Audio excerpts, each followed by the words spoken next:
할렐루야. 시드니 우리는 교회의 학생부 주일 말씀을 함께 나누는 여러분 모두를 환영하고 축복합니다. 오늘 함께 나눌 말씀은 누가복음 24장 28절에서 32절 말씀입니다. 누가복음 24장 28절에서 32절 말씀입니다. 우리 함께 읽도록 하겠습니다. 그들이 가는 마을에 가까이 가매 예수는 더 가려 하는 것 같이 하시니 그들이 강건하여 이르되 우리와 함께 유하사이다. 때가 저물어 가고 날이 이미 기울었나이다 하니 이에 그들과 함께 유하러 들어가시니라. 그들과 함께 음식 잡수실 때에 떡을 가지사 축사하시고 떼어 그들에게 주시니 그들의 눈이 밝아져 그인 줄 알아보더니 예수는 그들에게 보이지 아니하시는지라. 그들이 서로 말하되 길에서 우리에게 말씀하시고 우리에게 성경을 풀어주실 때에 우리 속에서 마음이 뜨겁지 아니하더냐 하고. 아멘. 요즘 비가 참 많이 왔습니다. 코비드로도 힘들고 홍수 때문에도 주변에 많은 어려움이 있는 사람들이 있습니다. 우리 주변 사람들을 위해서 기도하며 함께 어려움을 이겨내는 그런 우리 시드니 우리는 교회 학생부 친구들 되길 바라겠습니다. 오늘 함께 나누는 말씀은 누가복음 24장 28절에서 32절 말씀으로 하나님이 원하시는 모습이란 제목으로 함께 나눌 것입니다. 여러분은 혹시 철수와 영이라고 아십니까? 한국에서 남자 학생과 여자 학생을 대표하는 어떠한 고유명사가 돼버린 철수와 영희. 영어식으로는 잭앤질이라는 이름으로 많이 표현하죠. 여러분도 익히 들어봤을 것이라 생각합니다. 한국에서 이 철수와 영이라는 이름이 제일 많이 나오는 것이 바른생활 어린이라는 초등학교 교과서입니다. 이 책은 초등학교 교과서로서 제목 그대로 바른 생활을 하는 어린이를 위하여 가르치는 책입니다. 책의 내용은 엄청 단순합니다. 철수와 영이라는 이름이 나오면서 철수가 지나가다 어려운 할머니를 도와드렸어요. 영이가 엄마의 설거지를 도와드렸어요. 우리 친구들도 이렇게 착한 어린이가 되어야 합니다. 이런 내용이 교과서죠. 엄청 단순한 내용이면서도 아직 어린 학생들에게 옳고 그름의 기준을 가르치고 그것을 토대로 실천하는 방법을 알려주는 것입니다. 이렇게 책으로 옳고 그름을 배우는 이유는 어떠한 기준에서 더 명확하게 옳고 그름을 알게끔 하여 지속적으로 옳고 그름을 잊지 않도록 하기 위함입니다. 또한 이 옳고 그름의 배움에서 멈추는 것이 아니라 이것을 토대로 어떻게 살아야 하는지에 대해서 가르쳐주고 있는 거죠. 이것을 배우는 어린이는 실천을 하도록 하는 것이 바로 바른 생활 어린이의 목적이 됩니다. 이러한 방식은 사실 우리의 하나님의 방법이시기도 합니다. 하나님은 이 땅의 모든 인간들에게 자신의 말, 즉 말씀을 가르치시고 배우도록 하십니다. 그냥 어떠한 순간에 착하게 만들어버리시는 것이 아니라 지속적으로 교육하시고 이끄시고 그 과정 속에서 실패도 있고 시련도 겪게 하시어 결국에는 말씀을 배우고 그것을 실천하는 하나님의 자녀의 모습으로 인도하시는 거죠. 하나님의 말씀을 배운다는 것은 그저 배움에서 머무는 것이 아니라 먼저 배우고 그것을 통해 실천하며 실천을 통해 온전히 하나님께 감사할 수 있도록 감사할 수 있는 우리가 되도록 하나님께서 만드시는 과정 전체입니다. 그것이 배움이라고 할 수 있습니다. 오늘 본문 내용 또한 예수님이 제자들에게 말씀을 가르치시고 그것으로 제자들은 작은 온정을 베푸는 것을 볼 수 있습니다. 그리고 그때 온전히 예수님을 바라보는 제자들의 모습이 이 본문의 내용입니다. 오늘 여러분하고 나누는 본문은 사실 5구절밖에 안 됩니다. 그러나 오늘 나눌 본문의 전체적인 내용은 13절부터 35절까지의 내용이며 이 내용 전체를 우리가 봐야 할 필요가 있습니다. 오늘 함께 나누는 이 말씀이 끝나면 우리 모두 각자 성경책을 펴서 누가복음 24장 13절부터 35절까지의 내용을 꼭 한번 읽고 묵상하는 시간이 있길 바라겠습니다. 이렇게 내용 전체를 함께 읽고 함께 나누며 함께 하면 좋겠지만 이 내용이 길다 보니 지금 이 시간에 다 못 나누는 것을 너무 미안하게 생각합니다. 이 시간 이후에 꼭 한번 성경책을 펴서 이 내용 전체를 묵상하길 바랍니다. 이 두 제자에 관한 내용의 시작은 예수님께서 십자가에 못 박히시고 장사 지낸 후에 여인들에게 예수님이 부활하셨다는 내용을 들은 두 제자가 그것을 믿지 못하고 예루살렘을 떠났다는 내용으로 시작됩니다. 두 제자는 예수님과 함께 그 여정을 함께한 사람들이며 함께 예루살렘에 입성하여 예수님의 죽음까지도 지켜본 자들이었습니다. 이 두 제자들은 예수님의 죽음에 낙심하여 예루살렘을 떠나려는데 그때 예수님이 부활했다는 여인들의 증언조차도 믿지 못하고 그대로 떠나게 되었다고 합니다. 그리고 그때 부활하신 예수님은 이 두 제자에게 다가가셔서 말을 붙이십니다. 오늘 본문 앞구절인 누가복음 24장 15절에서 17절 말씀 함께 보도록 하겠습니다. 15절에서 17절 말씀입니다. 그들이 서로 이야기하며 문의할 때에 예수께서 가까이 이르러 그들과 동행하시나 그들의 눈이 가려워져서 그인 줄 알아보지 못하거늘 예수께서 이르시되 너희가 길 가면서 서로 주고받는 하는 이야기가 무엇이냐 하시니 두 사람이 슬픈 빛이 띠고 머물러 서더라. 아멘. 오늘 본문 앞 내용을 잠시 살펴보면 예수님이 먼저 두 제자들에게 다가가서 물어보십니다. 왜 그렇게 슬퍼하고 계십니까? 두 제자들은 예수님인지 모르는 그 나그네에게 어찌 무슨 일이 있었는지 모릅니까? 라고 하며 되려 예수님을 무시하는 대답을 하곤 합니다. 그리고 예수님께 예수님의 일과 십자가에 죽으신 일을 설명합니다. 그리고 어떠한 여인들이 예수님께서 부활하셨다고는 하는데 우리는 그것을 믿지 못합니다. 라고 설명합니다. 그때 예수님은 이 두 제자들을 미련한 사람이라 하시며 선지자들의 말씀, 즉 하나님의 말씀을 가르치기 시작하십니다. 그렇게 예수님께 말씀을 배우며 가는 두 제자들은 이제 예수님인지 모르는 그 나그네가 떠나려고 하니 오늘 본문의 내용처럼 날이 어두워졌으니 함께 유숙하고 식사를 하자고 말합니다. 그리고 예수님은 함께하는 식탁 교제 속에서 음식에 축사를 하시고 그것을 먹은 두 제자들은 그때서야 온전히 예수님을 바라보게 되었다고 증언합니다. 그리고 32절 이렇게 말합니다. 오늘 본문 32절 함께 읽도록 하겠습니다. 그들이 서로 말하되 길에서 우리에게 말씀하시고 우리에게 성경을 풀어주실 때에 우리 속에서 마음이 뜨겁지 아니하더냐 하고. 아멘. 마음이 뜨거워지지 아니하더냐. 말씀을 배울 때 제자들은 그들이 잊었던 예수님의 사랑 그리고 믿음 이런 것들이 떠올랐다고 말하고 있는 것입니다. 지금 이 긴 이야기 속에서 우리가 함께 살펴보려고 하는 두 제자들의 모습에서의 핵심은 바로 말씀을 배우는 제자들의 모습과 온정을 베푸는 제자들의 모습입니다.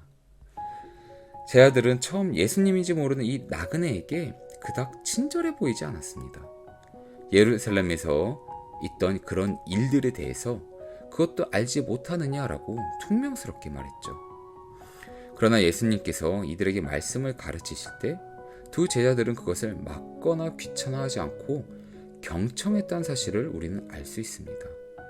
그리고 제자들은 그 나그네에게 함께 유숙하고 식사를 하자고 제안한 겁니다. 우리가 생각해 봐야 될 것이 당시 문화적 배경을 생각하면 당시 유대인들은 낯선 이하에 함께 하룻밤을 보내는 것 그리고 함께 식사하는 것에 매우 까다로운 사람들이었습니다. 이것이 당시 유대민족의 특수주의라고 하는 변질된 그들의 생각이었는데 그들만이 온전한 하나님의 자녀들이며 다른 이방인들은 하찮은 존재라고 여겼었죠. 그래서 그들은 검증되지 않은 사람들과 어울리지 않으려 했으며 검증되지 못한 사람들끼리 어울리는 것은 유대 민족주의에 어긋난 행동으로 간주했습니다. 그러나 제자들의 지금 모습은 그렇지 않죠. 예수님인지 모르는 이 나그네의 해박한 성경 지식 때문인지는 몰라도 이 알지 못하는 나그네와 함께 유숙하자고 하고 함께 식사를 하자고까지 하는 것입니다. 그리고 또 하나 우리가 봐야 할 것이 29절 날이 저물고 있으니 라는 본문의 내용입니다. 지금 예수님과 두 제자들의 시간적 배경은 예루살렘의 수많은 유대인들이 유월절 명절을 지키려고 모여든 시기입니다. 이 시기에는 유대인들의 재물을 도둑질하기 위해 이곳저곳에 도적들이 많이 있었다고 합니다. 그래서 유대인들은 절대 혼자 다니지 않고 짝을 이루어 여행을 하곤 했다고 합니다. 오늘 복음의 제자들도 2명이지 않습니까? 그러나 예수님은 혼자셨죠. 제자들은 이러한 예수님인지 모르는 오늘 처음 본 이 나그네의 모습이 안쓰러웠을 것입니다. 성경 지식도 해박한 사람인데 이렇게 밤길을 혼자 걷다 봉변을 당하면 어쩌나 라는 생각도 했을 것입니다. 그래서 이 처음 본 낯선 이에게 함께 먹고 자자고 함께 잊자고 온정을 베푸는 것입니다. 오늘 처음 본 낯선 이에게 사실 함께 자고 가십시다, 함께 식사하십시다 이런 말을 꺼내는 것은 여간 어려운 일이 아닙니다. 당시 문화를 생각하면 더욱 모르는 이와 함께 하룻밤을 보내는 것은 더욱 어려운 일이었겠죠. 그러나 제자들은 선뜻 날이 저물어 가니 함께 있자고 따뜻한 손길을 먼저 내민 것입니다. 아까 위에 잠깐 얘기했듯 당시 유대인들은 자신들의 특수주의, 민족주의에 심취해서 낯선 이의 규제를 매우 꺼려했습니다. 그러나 우리의 하나님은 이러한 나그네, 약한 자에게 잘 대해주라고 가르쳐 주셨습니다. 우리 신명기 10장 19절 함께 보도록 하겠습니다. 신명기 10장 19절입니다. 너희는 나그네를 사랑하라. 전에 너희도 애굽 땅에서 나그네 되었음이니라. 아멘. 예수님은 자신이 사랑하는 2 제자들이 이러한 하나님의 말씀대로 살아가길 바라는 마음이셨을 겁니다. 나그네를 사랑하라. 그들에게 말씀을 가르치신 것은 그들이 말씀을 몰라서가 아닙니다. 그들에게 예수님은 몇 년의 시간 동안 몸소 가르침을 주셨었습니다. 그리고 오늘 본문처럼 다시 말씀을 계속해서 상기시켜 주시는 것입니다. 잊지 말라는 거죠. 계속해서 하나님의 말씀을 주의 깊게 들어야 한다고 가르쳐 주시는 겁니다. 그리고 이러한 말씀을 통해서 제자들은 온정을 베푸는, 사랑을 베푸는 진정한 하나님의 자녀로서 그런 모습을 보이고 있는 것입니다. 예수님이 원하셨던 것이 바로 제자들의 이런 모습이었을 것입니다. 예수님은 자신의 모습을 바로 제자들에게 드러내실 수도 있었을 겁니다. 내가 부활한다고 하지 않았느냐? 나를 봐라. 내가 살아있다. 이렇게 자신을 드러내실 수도 있으셨을 겁니다. 그러나 예수님은 그러지 않으셨습니다. 이 두 제자들의 이야기를 처음부터 살펴보면 우리의 예수님은 먼저 몸소 그들의 말에, 그들의 어려움에 귀 기울여 주셨습니다. 믿음을 가르쳐 주신 거죠.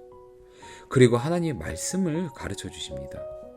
제자들이 증언한 것처럼 이 말씀을 배울 때 그들의 마음이 뜨거워졌던 겁니다. 그리고 당시 다른 유대인들과는 달리 낯선 이에게 선뜻 온정을 베풀며 그의 안위를 걱정해주고 함께 유숙하고 함께 식사하자고 말하게 된 것입니다.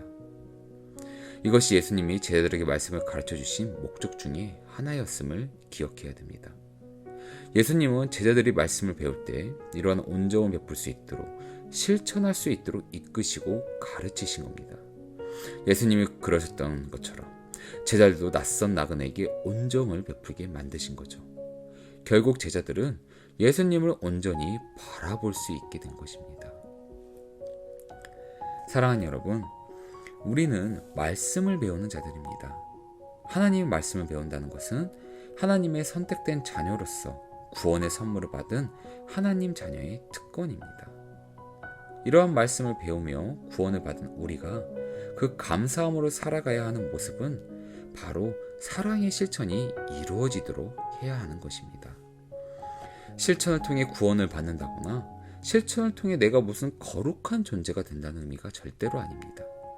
말씀을 배우며 살아가는 하나님의 자녀인 우리에게 그 사랑의 실천이 나타나도록 하나님께서 우리를 이끌어 주셨다는 말입니다. 오늘 본문의 예수님이 이 2 제자들에게 말씀을 통해 온정을 베풀도록 가르치신 것처럼 우리에게도 말씀으로 가르치시고 마음에 감동을 주시어 온정을 베풀도록 이끄실 겁니다. 우리는 그저 그것에 순종하는 삶을 살아가면 되는 것입니다. 오늘 제자들의 모습은 말씀을 배우는, 말씀에 경청하는 모습이 먼저 있었습니다. 낯선 이의 이런저런 말에 교만하지 않고 하나님의 말씀을 배우는 자의 모습을 보였습니다. 그리고 그 배움으로 느껴지는 하나님의 감동을 통해 낯선 이에게 함께 있자고 따뜻한 손길을 내밀 수 있게 된 것입니다. 제자들은 배움에서 멈추지 않고 말씀에 순종하여 사랑의 실천, 즉 온정을 베풀게 된 것입니다. 그리고 제자들은 결국 온전히 예수님을 바라볼 수 있었던 거죠. 배움에서 멈춘 것이 아니라 먼저 말씀을 배우고 사랑의 실천에 순종하는 것. 이것이 오늘 본문의 제자들의 모습을 통해 우리가 가져야 할 모습인 것입니다. 저는 여기 있는 우리 모두가 먼저 매일 말씀을 읽고 배우며 하나님의 말씀에 귀 기울이는 사람이 되길 바랍니다. 그리고 그 말씀을 통해 하나님께서 주시는 마음의 감동에 주저하지 말고 순종하여 내 주변과 친구들을 돌아보고 내 이웃의 어려움을 함께 공감해주며 그 친구들에게 작은 온정을 베푸는 여러분이 되길 바랍니다. 오늘 본문처럼 우리가 말씀을 배우고 우리의 마음이 뜨거워져 사랑을 실천할 때 그때 우리는 온전한 하나님을 바라볼 수 있고 온전한 풍성함을 누릴 수가 있는 것임을 잊지 않는 우리 모두 되길 바라겠습니다. 오늘 말씀 정리하도록 하겠습니다. 오늘 말씀 누가복음 24장 28절에서 32절 말씀으로 하나님이 원하시는 모습이란 제목을 함께 나눴습니다. 우리 함께 다시 읽도록 하겠습니다. 그들이 가는 마을에 가까이 가매 예수는 더 가려 하는 것 같이 하시니 그들이 강건하여 이르되 우리와 함께 유하사이다. 때가 저물어 가고 날이 이미 기울었나이다 하니 이에 그들과 함께 유하려 들어가시니라. 그들과 함께 음식 잡수실 때에 떡을 가지사 축사하시고 떼어 그들에게 주시니 그들의 눈이 밝아져 그인 줄 알아보더니 예수는 그들에게 보이지 아니하시는지라. 그들이 서로 말하되 길에서 우리에게 말씀하시고 우리에게 성경을 풀어주실 때에 우리 속에서 마음이 뜨겁지 아니하더냐 하고. 아멘. 오늘 함께 나눈 이 이야기를 정리하면 예수님은 제자들에게 세 가지를 가르쳐 주셨습니다. 먼저 예수님의 부활을 온전히 믿지 못하는 제자들에게 나타나시어 믿음을 가르쳐 주셨습니다. 둘째, 말씀을 가르쳐 주셨습니다. 그리고 이렇게 믿음과 말씀을 배운 제자들은 사랑을 나누고 증인된 삶을 살아가게 됩니다. 바로 이것이 세 번째 가르침이십니다. 믿음과 말씀을 깨달은 제자들은 예수님인지 모르는데도 불구하고 이 낯선 자의 말을 존중하고 귀 기울였으며 그 낯선 자가 위험에 처하지 않게 작은 온정을 베풀 수 있게 된 것입니다. 지금의 우리에게도 예수님은 믿음을 가르쳐 주시고 이끄십니다. 그리고 말씀을 가르쳐 주십니다. 귀 기울이라고 하십니다. 이러한 가르침을 배운 우리에게 사랑을 깨닫게 해주시며 실천토록 해주십니다. 온전한 그리스도인의 모습은 이러한 배운 것을 통한 실천에 있음을 명심하길 바라겠습니다. 말씀을 배우고 사랑을 실천하고 사랑을 나누는 것에 순종하는 것, 이것이 진정 하나님의 자녀된 모습이며 주인 되신 하나님을 온전히 바라보고 주신 은혜에 감사함으로 살아가는 우리의 모습이어야 합니다. 이번 한 주 하나님의 말씀을 묵상하고 배우며 하나님의 말씀에 기대어 내 주변의 어려운 친구들을 위해 기도하고 그들에게 따뜻한 손길과 배려를 전하는 우리 모두 되길 바라겠습니다. 함께 기도하겠습니다. 살아계신 나의 아버지 하나님, 이번 한 주도 하나님의 말씀과 하나님의 은혜로 우리 친구들 모두가 따뜻한 사랑과 온정의 손길을 베푸는 하나님의 자녀의 모습이 나타날 수 있도록 선하게 이끌어 주시옵소서. 매일같이 주시는 그 말씀의 은혜 속에 우리 친구들이 아버지를 다시 한번 생각하고 묵상하며 말씀을 배울 수 있도록 해주시옵고 그것을 통해서 실천하는 우리 친구 될 수 있도록 지켜주시옵고 붙잡아 주시옵소서. 이 모든 것을 주신 우리 주 예수 그리스도의 이름으로 기도드렸나이다. 아멘. 이번 한 주도 하나님의 은혜와 사랑이 가득한 우리 친구들 모두 되길 바라겠습니다. 감사합니다.